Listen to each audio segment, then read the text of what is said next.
계속해서 삶으로 맺는 믿음의 열매, 야고보서 말씀 시리즈를 보고 있습니다. 오늘은 신앙 성숙을 이루려면이라는 제목을 가지고 함께 말씀을 나누겠습니다. 우리가 야고보서를 볼 때마다 항상 논란이 되는 것은 야고보서를 바울 서신과 비교하면서 바울은 믿음으로 구원을 받는다는 것을 말하지만 야고보는 행함을 강조하다 보니 이를 행위 구원을 말하는 것이 아니냐라는 오해를 종종 불러 일으키곤 합니다. 하지만 우리가 야고보서에 대한 전제를 확실하게 하고 간다면 이는 전혀 헷갈릴 영역이 아닙니다. 야고보서는 신자를 대상으로 쓴 서신이기 때문에 이 말씀을 읽는 독자들은 이미 믿음을 갖고 있다는 전제를 하고 봐야 하는 것입니다. 그래서 믿음에는 반드시 행함이 따라와야 함을 강조하고 있는 것입니다.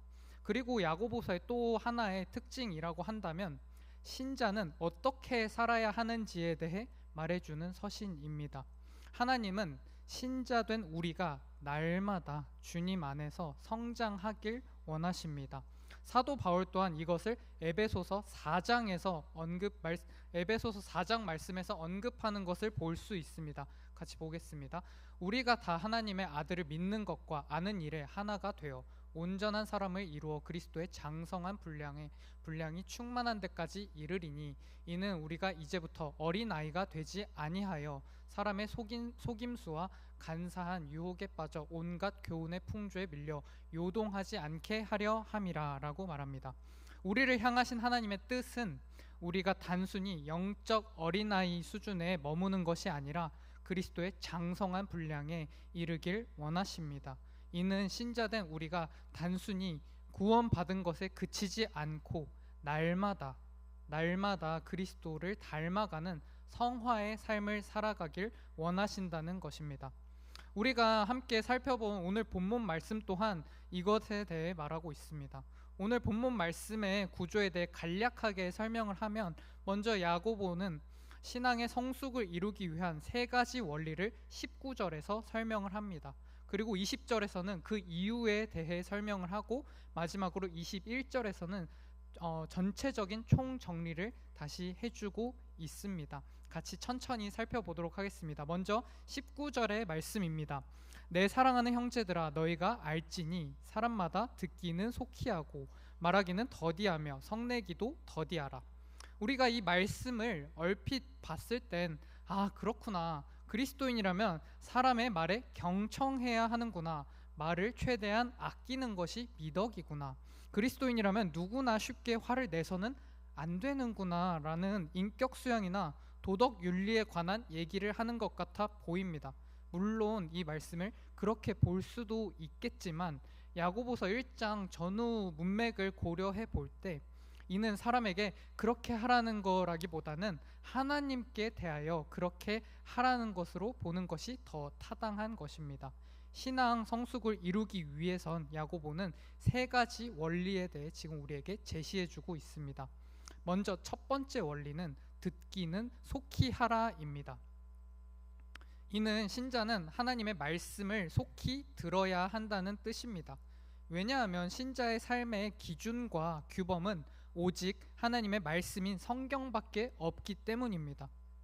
우리가 잘 알듯이 세상의 법은 너무나도 불완전하여 지금도 여전히 상황에 따라 그리고 듣는 대상에 따라 법이 주관적으로 다르게 적용되지만 하나님의 말씀은 완전하고 정확무오하며 영원불변합니다. 풀은 마르고 꽃은 시드나 주님의 말씀은 영원할 것이라고 이사야 선지자는 말합니다. 우리가 하나님의 말씀을 반드시 들어야 하는 이유 중 하나는 하나님의 일하시는 방식과 관련이 있습니다. 과거 구약시대 때는 하나님께서는 선지자들을 통하여서 말씀하기도 하시고 때론 불이나 강한 바람 등으로 현현하셔서 하나님의 백성에게 말씀하셨습니다. 하지만 신약시대에 들어서면서 하나님께서는 점차 이런 방식으로 일하지 않으시고 계시된 말씀을 통하여 신자들과 인격적인 관계를 맺어 가십니다.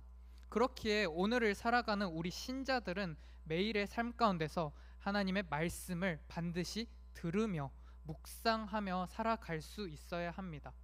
사람은 영과 육으로 구성된 존재입니다. 우리가 살아가기 위해서 육의 양식인 음식을 날마다 잘 먹고 몸에 필요한 영양분을 잘 섭취하는 것이 중요한 것처럼 신자는 날마다 영의 양식을 먹는 것 또한 게으르게 해서는 안 됩니다. 우리가 하나님의 말씀을 듣기를 소홀히 여긴다면 우리의 영은 심히 갈증을 느끼게 될 것이고, 말씀으로 이 갈증을 채우지 못하게 된다면 결국 이 갈증은 다른 우상들로 채워지게 될 것입니다. 그러므로 우리는 날마다 영의 양식을 먹는 것이 매우 중요합니다. 사랑하는 송원교회 성도님들, 현재 우리는 말씀에 붙들림 받는 삶을 살고 있습니까?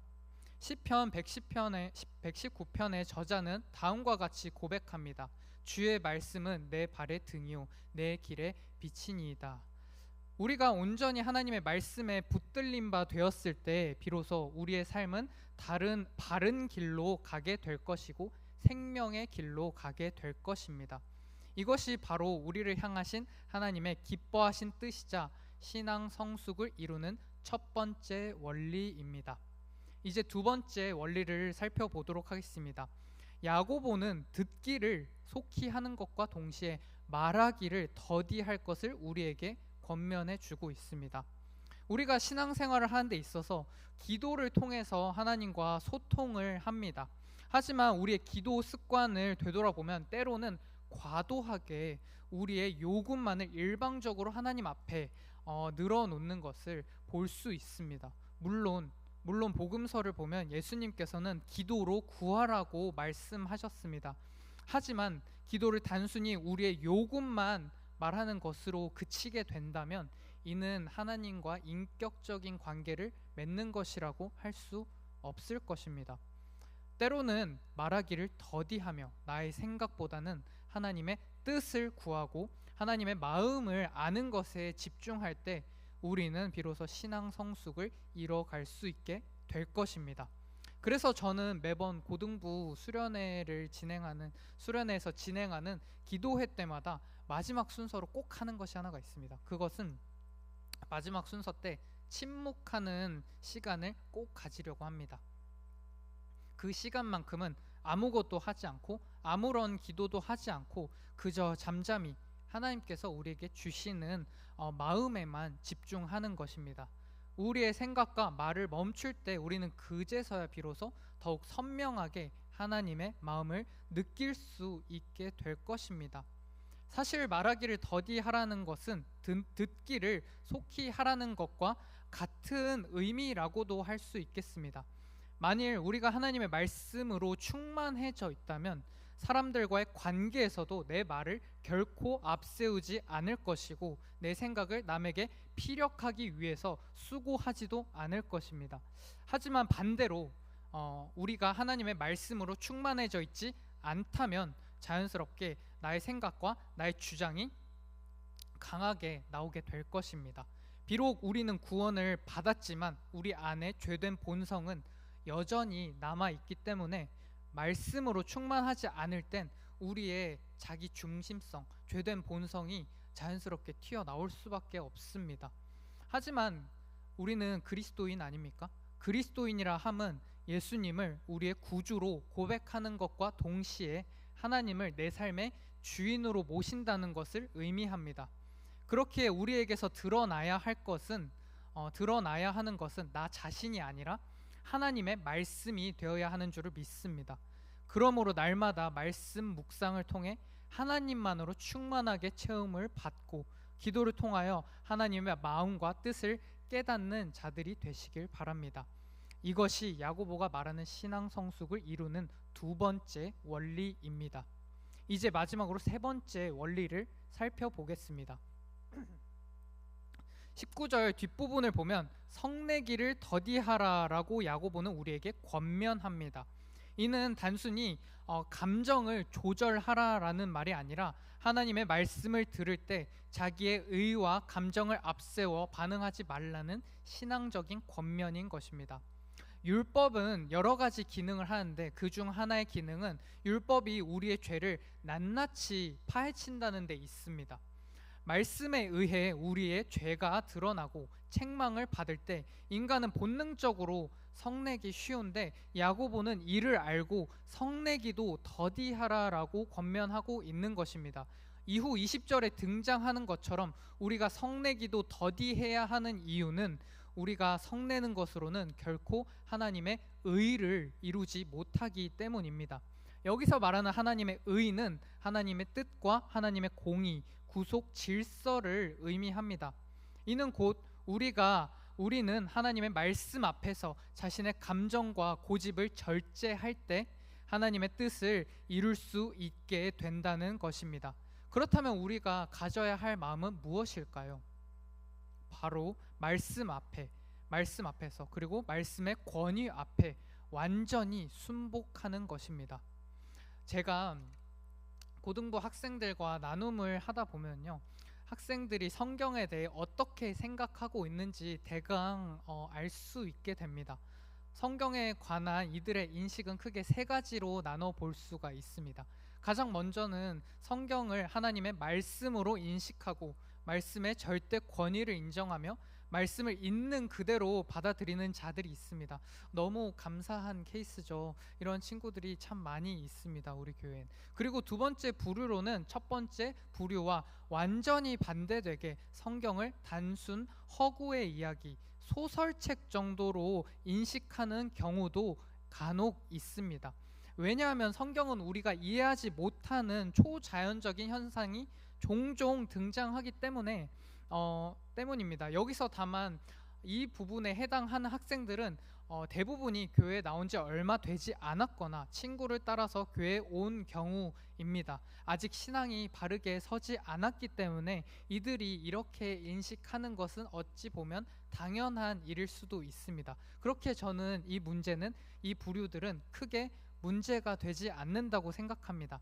하지만 마지막으로 제가 개인적으로 가장 걱정되고 염려가 되는 부류가 바로 이 마지막 케이스에 해당하는 학생들입니다.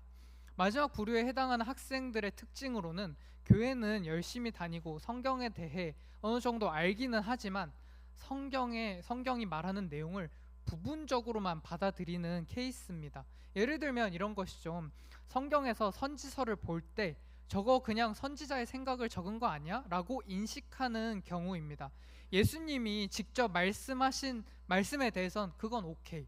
하지만 나머지 선지자나 서신서 같은 경우에는 이건 그냥 야고보나 바울의 개인적인 생각일 수도 있잖아 라고 여기는 것입니다. 그러나 우리가 잘 알듯이 디모데후서 말씀에 의하면 모든 성경은 하나님의 감동으로 된 것이라고 분명하게 말하고 있지 않습니까? 하나님께서 성경의 각 저자들에게 영감을 주어서 성경을 쓰게 하셨다는 것을 우리는 반드시 기억해야 합니다. 이것이 말씀의 권위를 인정하는 올바른 자세일 것입니다. 또 성경을 부분적으로 받아들이는 부류 중에 이런 생각을 하는 자들이 또 있습니다. 성경 말씀을 있는 그대로 받아들이지 않고 자기 마음대로 취사 선택하는 자들도 간혹 있습니다.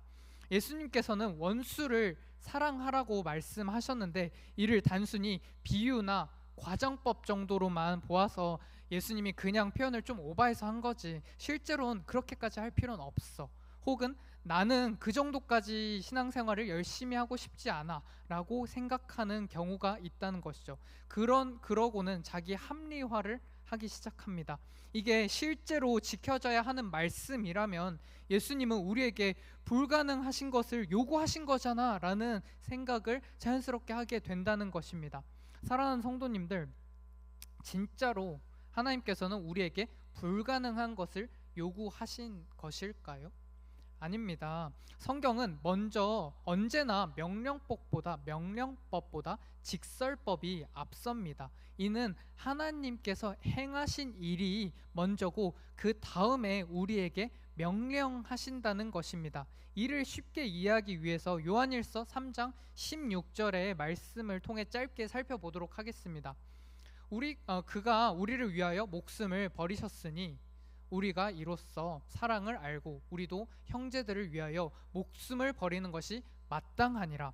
이 말씀의 본질은 예수님이 우리를 위해 목숨을 버리셨으니 그러므로 너희도 형제를 위하여 목숨을 버리라고 말씀하시는 것입니다.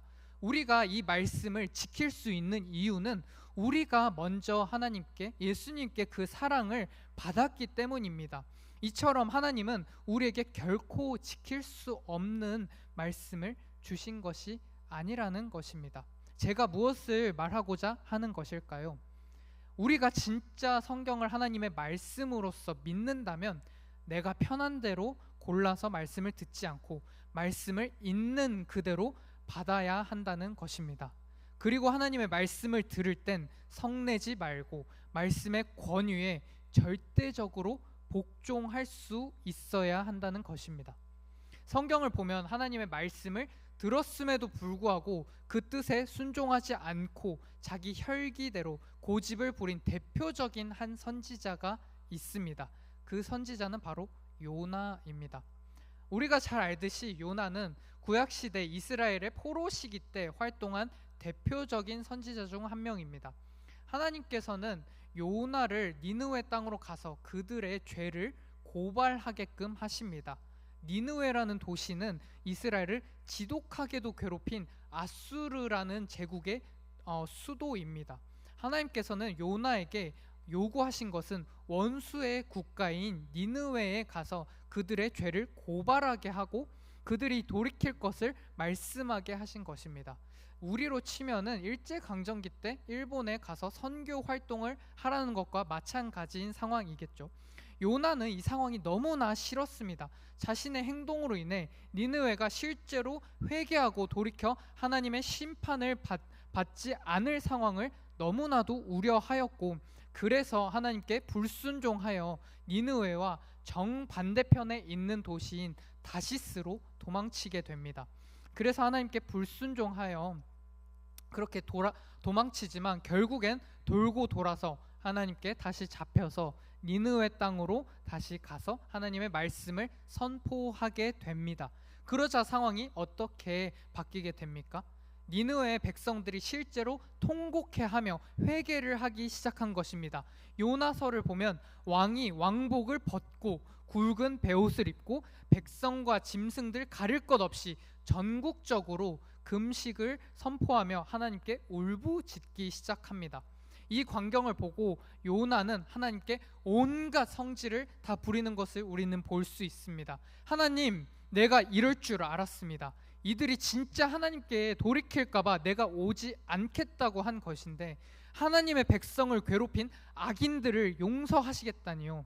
이들이 심판을 받지 않을 바엔 나의 생명을 걷어가 주십시오. 내게 죽는 것이 사는 것보다 낫습니다 라고 말하면서 하나님께 온갖 성질을 다 부리고 있는 것입니다. 사랑하는 성도님들, 우리에게도 요나처럼 말씀에 순복하지 못하는 모습을 자주 보이지는 않습니까? 하나님의 말씀보다는 나의 이성을 좀 더 의존하고 내 생각이 좀 더 맞는 것 같아서, 하나님의 뜻보다는 내 자존심이 더 소중하고 중요해서 지금 화내고 있는 이 감정에 더욱 충실하고 싶어서 성내기를 그치지 않을 때가 있습니다. 하나님, 그렇게 말씀하신 거 알겠는데 나는 이 말씀에 동의가 안 됩니다. 이 부분만큼은 내 생각이 맞는 것 같습니다. 하나님 앞에서 온갖 혈기를 요나처럼 부릴 때가 있습니다. 하지만 이사야 선지자가 말했던 것처럼 하나님의 생각은 우리의 생각과 다르고 하나님의 생각은 우리의 생각보다 훨씬 더 크고 높습니다. 한낱 피조물인 우리가 하나님의 생각보다 앞서는 경우는 결코 없습니다. 때로는 다 이해가 되지 않더라도 신실하게 이끄실 하나님을 믿으며 성내지 않고 하나님 앞에 묵묵히 순종할 수 있어야 합니다. 우리가 성내는 것은 하나님의 의를 이루기 위함이라고 스스로 좋게 포장하지만 사실 이는 나 자신의 의를 이루기 위함이었다는 것을 우리는 결국엔 깨닫게 될 것입니다. 왜냐하면 우리의 이성은 죄로 오염되었기 때문에 우리의 의는 이사야의 말씀처럼 더러운 옷과 같을 뿐입니다. 그러므로 하나님을 떠나서 우리의 이성만으로는 하나님의 의를 결코 이룰 수 없습니다. 하나님의 말씀 앞에 고꾸라지는 역사가 우리 안에서 일어날 수 있어야 합니다. 신앙의 성숙을 이루기 위해선 신자는 반드시 이 과정을 거칠 수 있어야 합니다. 나는 틀렸고 하나님의 말씀이 맞다는 고백이 우리 가운데서 나올 수 있어야 합니다. 이것이 야고보가 말하는 세 번째 신앙 성숙의 원리입니다. 이제 마지막으로 오늘 본문 21절 말씀을 보며 총정리를 하도록 하겠습니다. 그러므로 모든 더러운 것과 넘치는 악을 내버리고 너희 영혼을 능히 구원할 바 마음에 심어진 말씀을 온유함으로 받으라 라고 권면합니다. 이는 우리가 앞서 살펴본 내용을 총정리를 해주는 말씀입니다. 신자는 의로운 행동을 했기 때문에 하나님 앞에서 의롭다고 칭함을 받은 것이 아니라 예수님의 의가 우리에게 전가되었기 때문에 우리가 하나님 앞에서 의롭다고 여겨질 수 있는 것입니다. 그러므로 칭의, 이것을 칭의라고 하는데요, 칭의는 외적으로는 그렇게 불리게 된 것뿐이지 실제로 내적인 변화가 일어난 것은 아닙니다. 우리 안에 여전히 옛 모습이 잔존해 있습니다. 그래서 야고보는 우리 안에 있는 모든 더러운 것과 넘치는 악을 버리고 마음에 심어진 말씀을 온유함으로 받으라고 말하고 있는 것입니다. 이는 곧 사도 바울이 에베소서 4장에서 말한 것과 동일하게 이어집니다. 에베소서 4장의 말씀입니다. 너희는 4장 말씀 띄워주세요. 너희는 유혹의 욕심을 따라 썩어져가는 구습을 따르는 옛사람을 벗어버리고 오직 너희의 심령이 새롭게 되어 하나님을 따라 의와 진리의 거룩함으로 지으심을 받은 새 사람을 입으라 라고 말씀합니다. 옛사람을 버리고 날마다 말씀의 다스림을 받으며 성령님의 다스림을 받으며 새 사람으로 살아가라는 것입니다. 이것이 신자를 향한 하나님의 뜻입니다. 끝으로 야고보는 우리에게 이렇게 말합니다. 이미 우리 마음에 심겨진 말씀을 어떻게 받으라고 말합니까? 온유함으로 받으라고 권면합니다. 여기서 말하는 온유함이란 성품의 온유함을 말하는 것이 아니라 하나님에 대해 겸손하고 낮은 자세를 말하는 것입니다. 우리가 겸손함으로 하나님의 말씀을 받고 행할 때 하나님과 더 깊은 인격적인 관계를 맺게 될 것이고 신앙의 성숙을 이루어 나가게 될 것입니다. 이러한 축복을 누리는 저와 우리 모두가 되기를 진심으로 축복합니다. 이제 말씀을 마무리하겠습니다. 사랑하는 성도님들, 복음은 우리를 그냥 괜찮은 사람 정도로 만들기 위해 주신 것이 아닙니다. 우리를 완전히 새로운 존재로 만들어 주기 위해 주셨습니다. 성경은 하나님의 사랑을 경험한 우리에게 주어지는 분명한 기준이자 말씀입니다. 오늘 주신 말씀을 통해 하나님의 말씀을 듣기를 속히 하고 말하기와 성내기를 더디하며 악을 버리고 마음에 심어진 말씀을 온유함으로 받기를 다짐하는 저와 우리 모두가 되기를 진심으로 축복합니다.